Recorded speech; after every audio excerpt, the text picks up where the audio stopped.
Siyempre, nandun ako nung inawardan ka as Best Drama Actress for Pulang Araw sa Yes. Platinum Stallion Media Awards. Anong pakiramdam noon na tapos na rin yung programa pero hanggang ngayon nakakatanggap pa rin kayo ng mga pagkilala at saka mga parangal? Nakakatuwa sobra, Ate Aubrey, na Mm-mm. lahat ng awards na natatanggap namin, katulad ng sinabi ko before, na yung award na meron kami, it's not only for us, but also para sa mga unsung heroes natin ng World War II. Kasi ginawa naman namin yun nung umpisa nang wala naman kaming ine-expect na Yes. kahit na ano, kundi ang maibigay lang namin yung hinahanap ng mga audiences natin at yung matutunan nila dito sa dito po sa Pulang Araw. So far, itong Teresita role mo, ito yung pinaka-challenging. If I'm not, Yes if I'm po. not mistaken, sa mga napanood kong mga ginawa mong proyekto, Sobra. parang ito yung pinaka-demanding, physically, emotionally. Yes. 'Di ba? demanding. Talagang mukhang nasubok yung pagiging actress mo dito. Subok na subok po eh. Subok na subok. Ano talaga, nung ginawa ko to, nung tinanggap ko talaga yung project, kasi kinuwento pa lang nila sa akin, 4 kaming bida dito, tapos nung tinanong ko ano pong role ko, so sinabi nilang comfort woman, dun pa lang, na ano na ako, yung parang, oops, wait lang, mabigat pala. Hindi siya yung biro na lalaban ka lang, sasaba ka lang sa gera. Hindi siya barilan lang nagagawin. Nung sinabi nila sa akin yun, comfort woman, ang bigat agad. Tapos, nung kinukwento nila sa akin yung magiging takbo ng story kay Teresita, na marami siyang pagdadaanan. Ang ganda na kinabahan ako. To be honest po, kinabahan ako na tatanggapin ko ba to? Parang kakayanin ko ba yung ganitong kabigat na role? Tsaka, paano ko maibibigay yung character na hinahanap dun sa dun sa character ni Teresita? Ano siya, tama po kayo, physically and Yes. emotionally demanding na para dun sa mga eksena na ginagawa ni Teresita. At ang maganda, maraming naka-appreciate ng ginawa mo. Yes, no? thank Ng ginawa ninyo Opo. sa serye na Malaking yun. factor din na nandun, of course, we have coach din. Kasi umpisa, normal naman din na nangyayari na nangangapa ka pa dun sa character mo. So, nandiyan si Coach Ruth, shout out sa'yo. And nandiyan rin si Direk Dom na open sa amin kung makipag-collab, ano ba yung mga sa tingin yung makaka-help para dun sa character nyo and at the same time dito sa teleserye.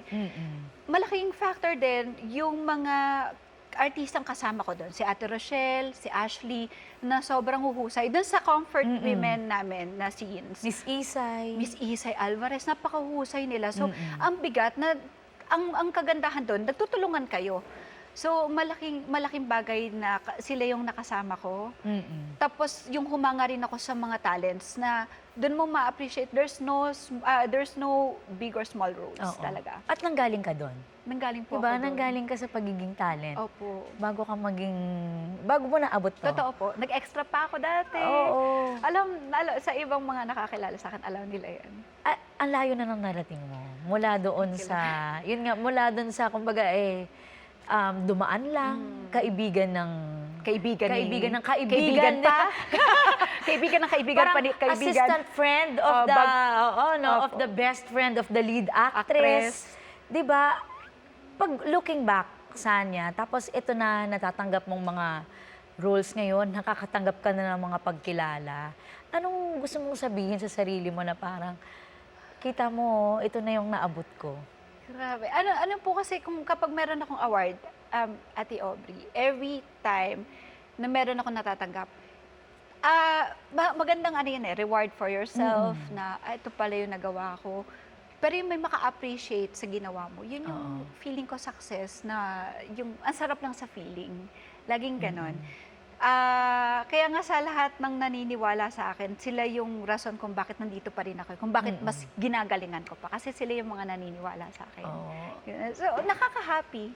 And I feel proud din na nagawa ko pala yun. Yun. At na-achieve mo na to. And gusto ko maging inspiration din sa iba. Na kung nagawa ko nga, bakit kaya mo rin gawin, di ba? Kumbaga parang doon sa mga gusto maging artista din. Yes. Siguro yung mga nasa background din ngayon, no? Balang araw magkakaroon ka ng time. Yes. And lagi ako naniwala doon eh. Be nice to everyone. Kasi bilog ang mundo. Yung support mo, yung talent mo pala now, hindi mo alam na, siya na pala yung bida next time.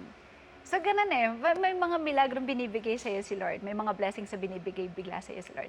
It's just how you, appreciate and be grateful lang sa binibigay lagi sa'yo. And, mo talaga, galingan mo lang sa lahat ng ginagawa mo. Doon ang gagaling sa niya yung attitude mo. Kasi nga nakita kita na parang napaka-close mo sa mga co-stars mo, sa mga katrabaho mo. Doon ang gagaling dahil alam mo kung paano ka rin, nagsimula ka rin sa Yes. maliit, di ba? Opo.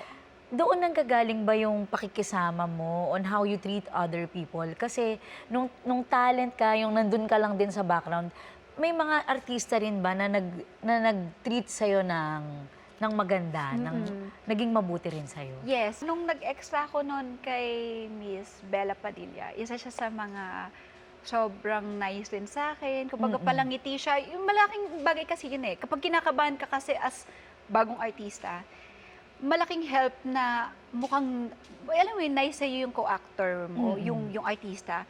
Yung naliles yung kaba, kumbaga, yun yung na-help nila. So, kung nasaan sila, doon rin ako naka-standby. Tapos, hindi siya yung tipong, kunyari sa isang room kasi kami na, hindi ko alam kung natatandaan pa ni Miss Bella Padilla.